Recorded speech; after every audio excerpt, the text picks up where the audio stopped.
Assalamualaikum warahmatullahi wabarakatuh.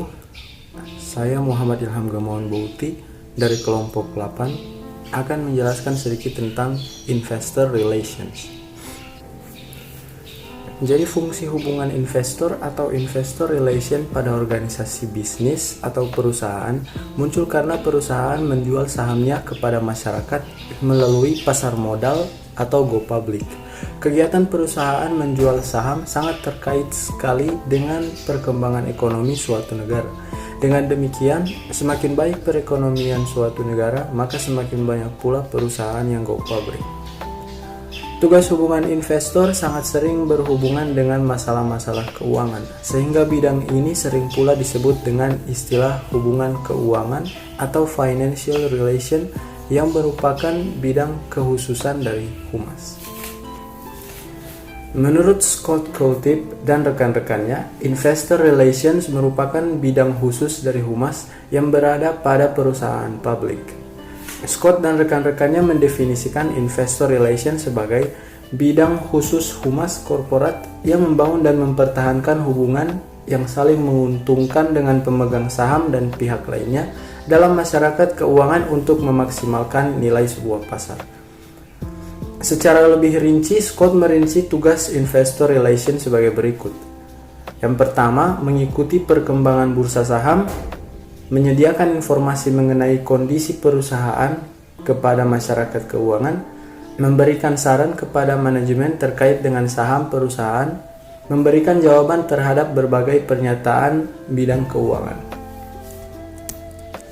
Untuk mendukung pekerjaan atau tugas tersebut, seorang investor relations officer harus memiliki pengetahuan antara lain mengenai ilmu keuangan perusahaan dan accounting, pengetahuan mengenai bursa lokal, regional, dan internasional, tren bisnis internasional, peraturan pasar modal, jurnalisme, keuangan, dan bisnis.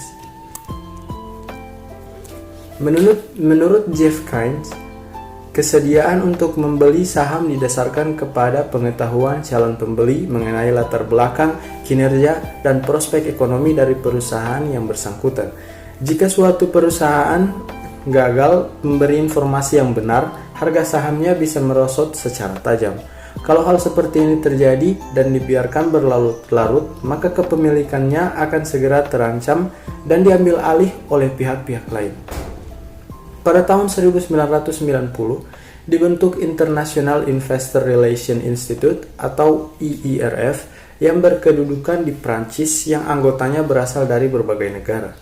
Tujuan IIRF sendiri adalah untuk meningkatkan pengakuan terhadap investor relations dan mendorong pembentukan masyarakat investor relations di semua negara yang memiliki pasar modal atau industri sekuritas yang aktif.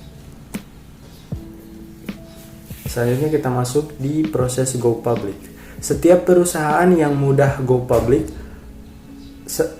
setiap perusahaan yang sudah go public pasti membutuhkan staf hubungan investor yang bertugas menjalin hubungan yang harmonis dengan khalayak yang telah memiliki saham perusahaan.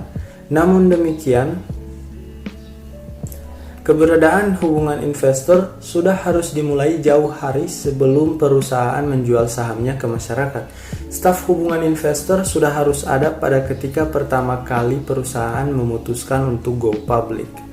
Perusahaan yang berencana untuk go public harus mendapat kepastian bahwa rencana itu akan berhasil dengan baik. Proses go public merupakan proses yang panjang yang membutuhkan pemikiran, tenaga, dan biaya. Sekali perusahaan memutuskan dan memulai proses go public, maka kegiatan itu harus betul-betul bisa mendapatkan dana bagi perseroan. Perseroan yang telah memutuskan untuk go public berarti sudah saatnya untuk memiliki unit hubungan investor. Proses go public melibatkan banyak pihak, terutama pucuk pimpinan dan para pemegang posisi kunci pada perusahaan, serta pihak-pihak eksternal yang akan membantu perusahaan dalam proses go public. Pihak-pihak eksternal itu meliputi yang pertama, lembaga penunjang pasar modal yang terdiri dari penjamin emisi atau underwriter. Yang kedua, perantara pedagang efek atau broker. Yang ketiga, biro administrasi efek. Yang keempat, bank kustodian. Kelima, wali amanat, penasehat investasi atau investment manager, dan pemeringkat efek. Yang poin kedua, proses penunjang pasar modal yaitu akuntan, konsultan hukum, penilai, notaris, dan profesi lain yang ditetapkan dengan peraturan pemerintah. Oleh karena itu, manajemen perusahaan sebuah tim internal yang biasanya dipilih adalah unit investor relations yang solid, yang memiliki akses ke para eksekutif yang memegang posisi kunci di perusahaan. Persiapan go public. Memilih penjamin emisi atau underwriter. Langkah pertama untuk dapat menjadi perusahaan go public adalah mencari perusahaan penjamin emisi atau underwriter, yaitu perusahaan yang akan membeli saham perusahaan jika tidak laku terjual. Kegiatan menjual saham bukanlah 100% yang sudah pasti akan berhasil. Selanjutnya, pemeriksaan perusahaan. Jika penjamin emisi sudah ditentukan, maka yang harus dilakukan selanjutnya adalah melakukan pemeriksaan secara menyeluruh terhadap kondisi perusahaan sebagai syarat hukum yang harus dilakukan perusahaan sebelum go public. Beberapa aspek yang harus diperiksa antara lain yaitu aspek hukum, aspek keuangan, dan aspek nilai perusahaan. Selanjutnya, penyusunan prospektus. Penilaian yang diberikan oleh para profesi penunjang pasar modal tersebut di atas menjadi data yang harus digunakan dalam penyusunan prospektus yang harus dipersiapkan perusahaan yang berniat untuk go public. Prospektus adalah setiap informasi tertulis sehubungan dengan penawaran umum saham dengan tujuan agar pihak lain tertarik membeli saham yang ditawarkan. Yang selanjutnya, pernyataan pendaftaran.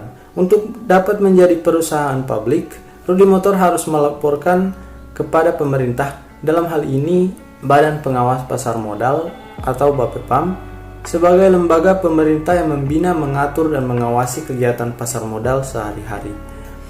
Selanjutnya, inisial public offering atau IPO. Jika pernyataan pendaftaran disetujui BAPEPAM, maka perusahaan barulah dapat menawarkan sahamnya secara terbuka kepada masyarakat. Kegiatan ini disebut penawaran perdana saham atau initial public offering, atau disebut juga dengan pasar perdana, yaitu pasar di mana efek-efek diperdagangkan untuk pertama kalinya sebelum dicatatkan di bursa efek atau pasar sekunder. Nah, selanjutnya adalah bursa efek. Tahap selanjutnya ini, setelah melaksanakan penawaran perdana saham, adalah memasuki bursa saham. Investor yang telah membeli saham melalui IPO, suatu saat tentu akan menjual saham yang telah dibelinya itu. Penjualan saham hanya dapat dilakukan di bursa saham, yang disebut juga dengan pasar sekunder. Bursa saham adalah tempat pertemuan antara penjual dan pembeli saham. Selanjutnya, kita masuk ke transaksi saham. Dalam melakukan transaksi, para perantara pedagang efek saling berhubungan atau terkoneksi melalui sistem informasi yang terintegrasi. Perintah investor A untuk menjual saham kemudian muncul di layar komputer setiap perantara pedagang efek di lantai bursa. Begitu pula pemerintah investor F untuk membeli saham. Rudy Motor juga muncul di layar komputer setiap pedagang efek.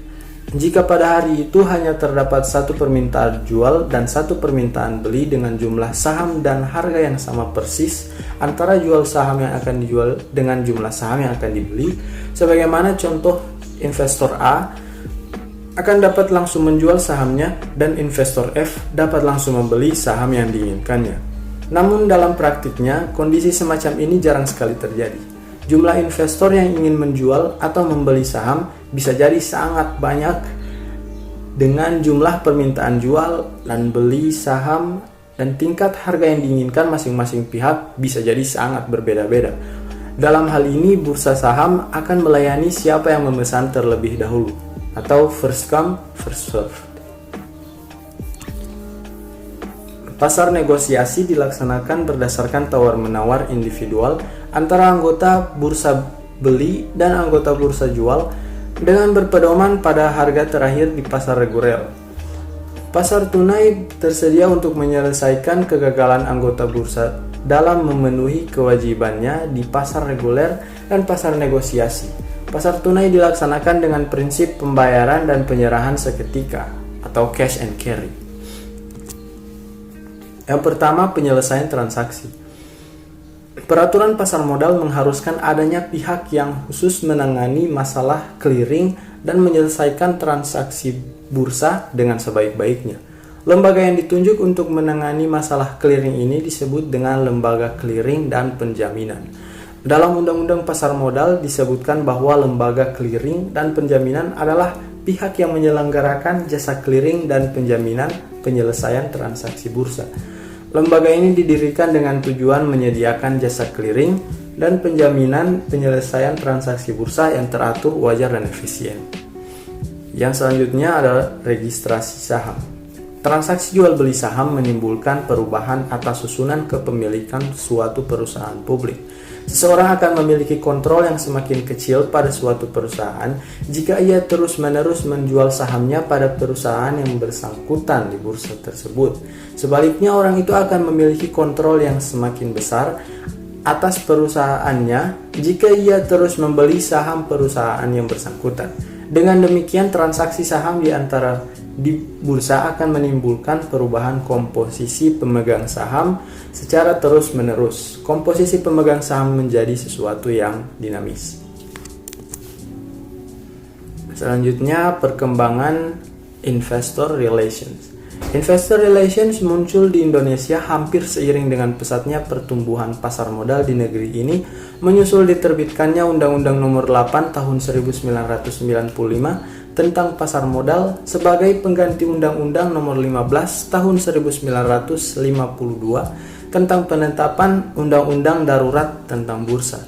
Walaupun tidak tergolong sebagai macan Asia, namun pertumbuhan ekonomi Indonesia pada tahun 1990-an juga cukup baik. Pemerintah ketika itu menyadari bahwa salah satu syarat suatu negara untuk dapat lebih meningkatkan pertumbuhan ekonominya adalah memiliki pasar modal yang baik. Pemerintah kemudian membenahi pasar modal ini yang selama lebih dari 40 tahun diabaikan keberadaannya, dengan mengeluarkan Undang-Undang Nomor 8 Tahun 1995 tentang pasar modal. Namun undang-undang mengenai pasar modal saja tidak cukup. Untuk dapat melakukan kegiatan bisnis, orang memerlukan perusahaan yang perseroannya yang sewaktu-waktu dapat menawarkan sahamnya dan berkecimpung di pasar modal. Pemerintah kemudian pada tahun yang sama mengeluarkan Undang-Undang Nomor 1 Tahun 1995 mengenai perseroan terbatas. Pada tanggal 17 Januari 1996 diterbitkan Peraturan Bapepam Nomor 9.1.4 tentang pembentukan sekretaris perusahaan dalam rangka meningkatkan layanan perusahaan publik kepada masyarakat pemodal. Yang selanjutnya ada dasar hukum. Di Indonesia, keberadaan pasar modal sebagai cikal bakal lahirnya perusahaan publik telah ada sejak lebih dari 50 tahun yang lalu, ditandai dengan dikeluarkannya Undang-Undang Nomor 15 Tahun 1952 tentang penetapan Undang-Undang Darurat tentang Bursa. Namun, baru pada tahun 1995, pasar modal mulai menunjukkan perkembangan serius dengan dikeluarkannya sejumlah peraturan terkait dengan pasar modal, yaitu Undang-Undang Nomor 8 Tahun 1995 tentang pasar modal dan Undang-Undang Nomor 1 Tahun 1995 tentang perseroan terbatas serta sebagai peraturan Bapepam. Selanjutnya kita masuk ke fokus investor relation. Yang pertama ada Bapepam. Bapepam atau Badan Pengawas Pasar Modal merupakan lembaga pemerintah yang berfungsi melakukan pembinaan, pengaturan dan pengawasan sehari-hari dengan tujuan agar mewujudkan kegiatan pasar modal yang teratur, wajar, efisien dan melindungi kepentingan investor dan masyarakat. Yang kedua, bursa efek. Bursa efek merupakan pihak yang menyelenggarakan dan menyediakan sistem dan atau sarana untuk mempertemukan penjualan dan pembelian efek. Yang ketiga, media massa. Wartawan mempunyai peran penting dalam penyebaran informasi material yang harus segera disampaikan kepada publik. Oleh karena itu, dalam rangka keterbukaan informasi dan penyebaran informasi yang lebih merata, pihak media massa mendapatkan prioritas kedua setelah Bapepam dan Bursa Efek untuk menyebarkan informasi penting melalui surat kabar harian, baik dalam bentuk iklan maupun siaran pers. Selanjutnya adalah perusahaan efek. Yang termasuk perusahaan efek dalam struktur pasar modal adalah penjamin emisi atau underwriter, perantara pedagang efek atau broker, dan manajer investasi atau investment manager. Yang kelima, ada lembaga penunjang pasar modal. Terdapat beberapa lembaga penunjang dalam struktur pasar modal, yaitu Biro Administrasi Efek, Bank Kustodian, Wali Amanat, Penasihat Investasi, dan Pemeringkat Efek. Yang keenam, ada Affinity Group. Termasuk ke dalam grup ini adalah pemasok, penyalur, konsumen, kreditor, keluarga karyawan, yaitu kelompok-kelompok yang mempunyai kepentingan dengan perusahaan dan mempunyai alasan untuk tertarik pada perusahaan dan membeli saham perusahaan. Dan yang terakhir, ada koordinasi bidang lain. Bagian investor relations harus berkoordinasi dengan dan dapat dukungan dari bidang-bidang lain dalam perusahaan, yaitu dari bidang hukum, bidang akuntansi, bidang audit, operasional perusahaan, humas, dan bidang lain seperti IT, HRD, dan lain-lain. Selanjutnya kita masuk ke aksi korporasi. Tindakan perusahaan dalam lebih mengembangkan usahanya atau dapat terus bertahan dalam usahanya itu disebut dengan aksi korporasi. Pada kenyataannya, aksi korporasi dapat mempengaruhi harga saham atau mempengaruhi keputusan investasi pemegang saham pada perusahaan publik. Jika aksi korporasi dinilai positif oleh pasar, maka harga saham perusahaan akan meningkat. Namun jika sebaliknya, rencana atau tindakan perusahaan dinilai negatif, maka hal itu akan memberikan tekanan terhadap harga saham perusahaan yang bersangkutan. Yang pertama, ada merger. Penggabungan atau peleburan usaha disebut dengan merger. Terkait dengan penggabungan usaha, yaitu satu perusahaan atau lebih dapat menggabungkan diri menjadi satu dengan perusahaan yang telah ada atau meleburkan diri dengan perusahaan lain dan membentuk perusahaan baru. Dengan demikian, dalam hal penggabungan usaha, maka salah satu dari perusahaan itu masih tetap ada. Yang kedua adalah takeover. Takeover atau pengambil alihan perusahaan dapat dilakukan oleh badan hukum atau perseorangan. Pengambil alihan dapat dilakukan melalui pengambil alihan seluruh atau sebagian besar saham yang dapat mengakibatkan beralihnya pengendalian terhadap perusahaan tersebut. Yang ketiga, ada usaha patungan. Usaha patungan atau joint venture adalah kerjasama di antara sejumlah perusahaan atau perorangan untuk membentuk usaha baru bersama, namun perusahaan lama masih tetap ada. Untuk mewujudkan usaha baru bersama ini dapat dibentuk suatu perusahaan yang baru. Selanjutnya ada rights issue. Dalam hal ini, perusahaan terbuka dapat meminta pemegang saham untuk menyetor dana ke perusahaan dengan cara menerbitkan saham baru. Mekanisme ini disebutkan dengan penawaran terbatas saham atau rights issue. Pemegang saham harus membeli saham baru yang ditawarkan. Jika tidak ingin, persentase kepemilikannya di perusahaan akan berkurang. Yang selanjutnya, efek bersifat utang. Salah satu efek yang bersifat utang yang paling populer digunakan perusahaan untuk mendapatkan dana adalah dengan menerbitkan obligasi. Obligasi sendiri adalah surat utang jangka panjang yang diterbitkan oleh suatu lembaga atau perusahaan dengan nilai nominal dan waktu jatuh tempo yang sudah ditentukan. obligasi ditawarkan kepada masyarakat untuk dibeli. Investor yang membeli obligasi akan mendapatkan keuntungan berupa bunga yang biasanya lebih tinggi dari bunga bank. Yang keenam, ada stock split.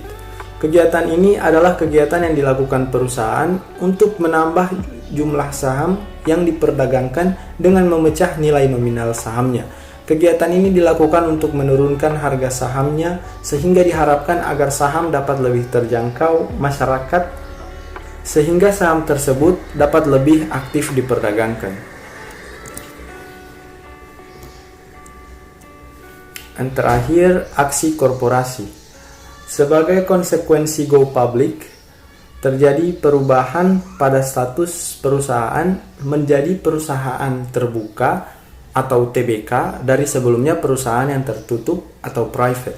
Sebagai perusahaan yang terbuka, maka perusahaan dituntut untuk selalu melaksanakan prinsip keterbukaan dengan mematuhi ketentuan hukum yang berlaku, khususnya peraturan mengenai pasar modal. Prinsip keterbukaan ini sangat dituntut mengingat masyarakat telah menanamkan dananya dalam bentuk saham yang memiliki resiko, di mana resiko itu idealnya sudah dapat diperhitungkan. Adapun yang dimaksud dengan prinsip keterbukaan adalah pedoman umum yang memasyarakatkan perusahaan untuk menginformasikan kepada masyarakat dalam waktu yang tepat seluruh informasi material mengenai usahanya yang dapat memberikan dampak atau saham yang dimiliki investor. Sekian yang dapat saya bahas di materi investor relations. Lebih dan kurangnya saya mohon maaf. Terima kasih. Assalamualaikum warahmatullahi wabarakatuh.